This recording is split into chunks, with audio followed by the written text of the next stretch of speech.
Hello and welcome to another edition of Talking Title with Bob the Title Guy. I am your host, Bob Gladkowski, the Title Guy, and today I'm going to answer a question that I get a lot. Why do I need title insurance? Or from sellers, I get, why do I need to pay for title insurance for a new buyer? Both very good questions, and hopefully I can answer those correctly here for you. So in my last video, what is title insurance? I did kind of touch base on why you should get the title insurance, but I'm gonna go into a little bit more detail here. There's a lot of issues that we find or could find when we're doing our title search. And these are all the reasons for title insurance. So when I'm searching title, there are issues such as forgery. We saw that a lot going into the 07, 08 Great Recession.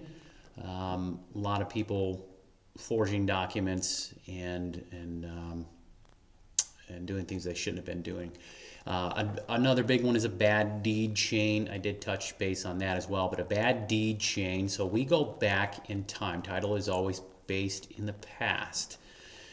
So we go back to the beginning of time or the deed chain, and we follow every deed going forward to make sure that it was done properly. So I used an example of John and Jane Doe conveying the property to a new buyer, and or John and Jane Doe own the property, but when they conveyed to a new buyer, it was just John Doe that signed that deed. Well, we've got to know where Jane Doe is, so that would create a defect or a defective deed or a defect in the deed chain, and we've got to correct that before we can insure a new deed.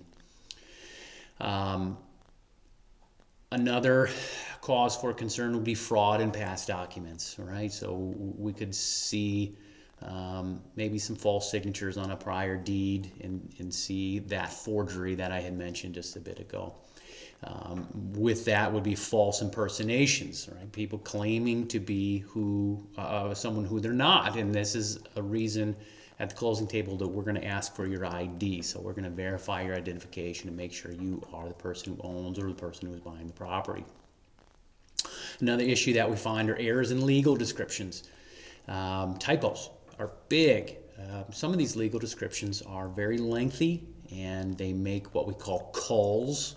All right, we're going to go X direction north, in degrees, minutes, and seconds. And so it's very easy to make mistakes on those legal descriptions. Sometimes parts of legal descriptions are missing, not just the calls or typos. So there's a lot of errors in legal descriptions that we find and need to take care of. A big one that we thankfully don't run into too often are encroachments, right? So if somebody built a shed on the property line, right? Your neighbor built a shed on your property line, that's called an encroachment, and we need to resolve that issue before we move forward.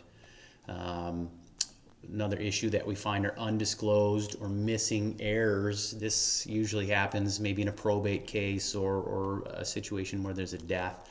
We have to make sure that all parties of interest are involved in the transaction. Unsatisfied claims. And so some people don't know that our title policies, usually, not all, sometimes, will cover unsatisfied claims which are not of record. So somebody could come to your door after you buy your property and say, hey, I own the back 10% of that property.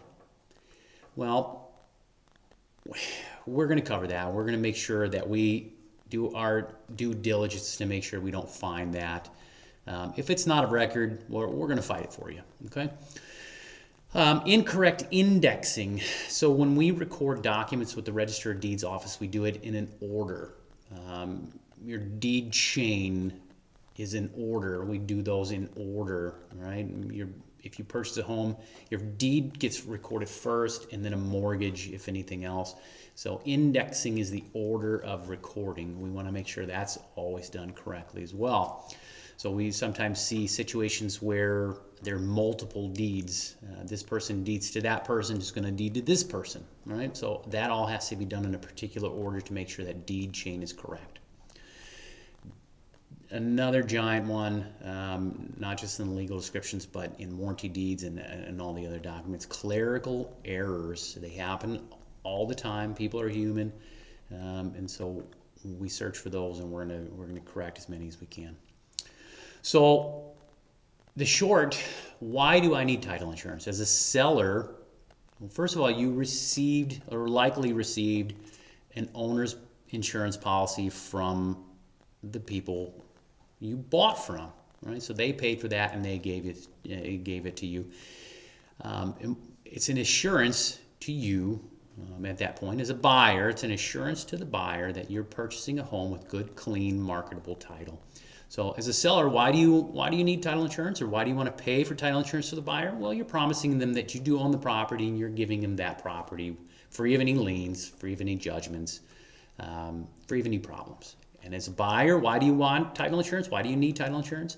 You need it for that peace of mind, to make sure that you do own that property and there are no past problems. And that's what our title insurance is going to cover. So I hope I answered all your questions. I hope that was a good learning video. Please feel free to like and follow below. Feel free to share my videos anytime you want. If you have any comments or suggestions, make those below. I will be happy to make new videos in the future. Once again, thank you for watching, and I'll see you at closing.